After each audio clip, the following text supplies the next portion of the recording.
the work that I make in whatever form it is interested in asking questions or in creating space. Hey there, it's Kristen, and today we're chatting with Stacey Gregg, the writer and director of Here Before, making its South by Southwest debut. Can you tell me a bit about Here Before and the inspiration for it? You know, what made you want to write this story and direct it? I think that Here Before started in Megan. And I think that I might have been a little bit like Megan. And so my interest in sort of precocious kids and the supernatural and the whole sort of genre side has been there for a long, long time. And the sort of the premise for the idea had been at the back of my mind for years.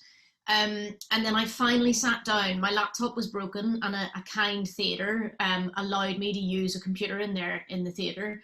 And I had a week there, and I thought, oh, maybe I'll finally try and get this idea down. So I wrote the screenplay, and it came out not far off the shooting script essentially.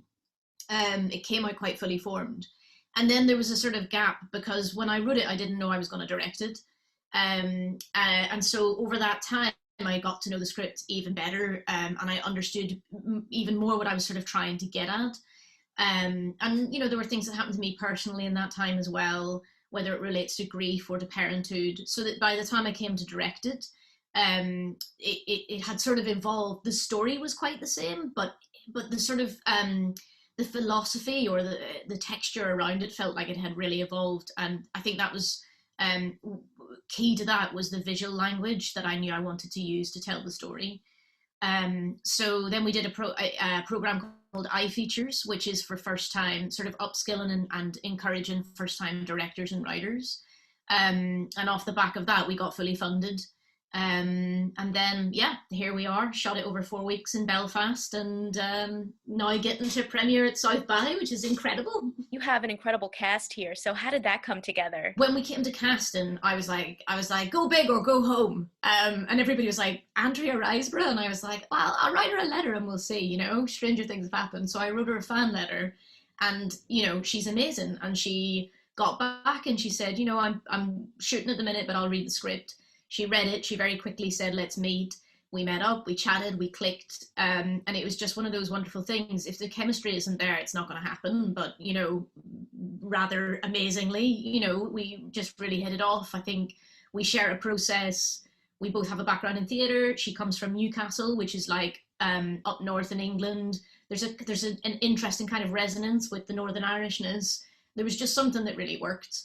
And so, we were super blessed to have Andrea on board. And then we sort of built an ensemble around that, some of whom are TV or screen actors that have really strong theatre chops, because I think I have a certain way of working and I really love that.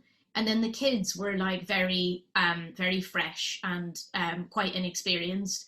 And again, we searched quite hard to find kids that were just naturally very talented and responsive, and we got really lucky. There's a lot of emotion in this story, so I'm curious, were there any scenes that maybe were very difficult to film or just really fun? Maybe there was like some fun stuff going on behind the scenes at that time? The hardest job was Andrea's, because Laura has to carry this incredible burden, and also there are so many things going on in her at once. And luckily, Andrea is more than capable of that. But she also understood that I was very interested in a representation of grief and of women that isn't the slightly sort of impoverished, thin, obvious version that I feel like we've been presented with a lot over the years.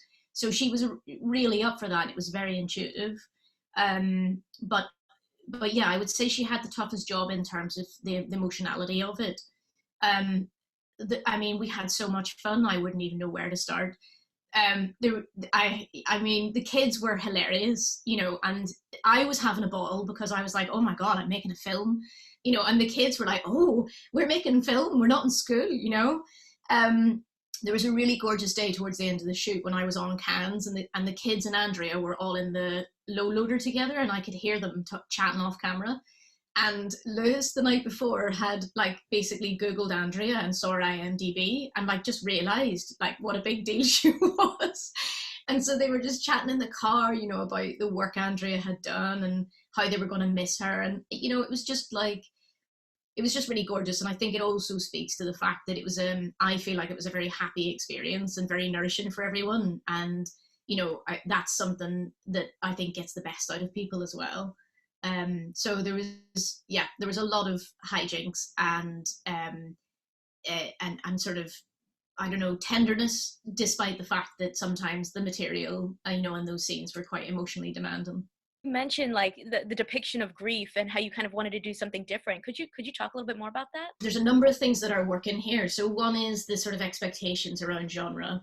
Another is like, in general, how we think about grief, and how I wanted to complicate that, as I think it is in real life, with love and with lightness and with strength and survival. So I wanted to start from that place and really, I think, end in that place, but, you know, go on this journey before we get there. And I've referenced it quite a lot when I've been chatting to people, but there's a letter that Nick Cave wrote in response to a lady who was asking about the loss of his son, and he talks about how we, in grief, we will our spirits and we speak to them and they lead us out of the darkness.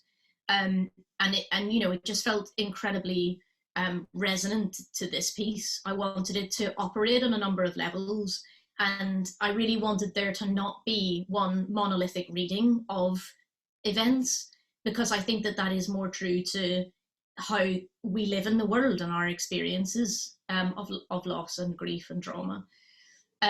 So all of those things were very embedded in the visual language and in the storytelling from early on. The work that I make, in whatever form it is interested in asking questions or in creating space. And I think it's unusual to get that in something that uses genre elements. And so I think that the film pushes together things that are slightly unexpected, like the supernatural and the suburban, you know. And I guess I'm just sort of interested in seeing, you know, how people respond to that. If you like this interview, you can check out more right over here, and I'll catch you in the next one. See ya.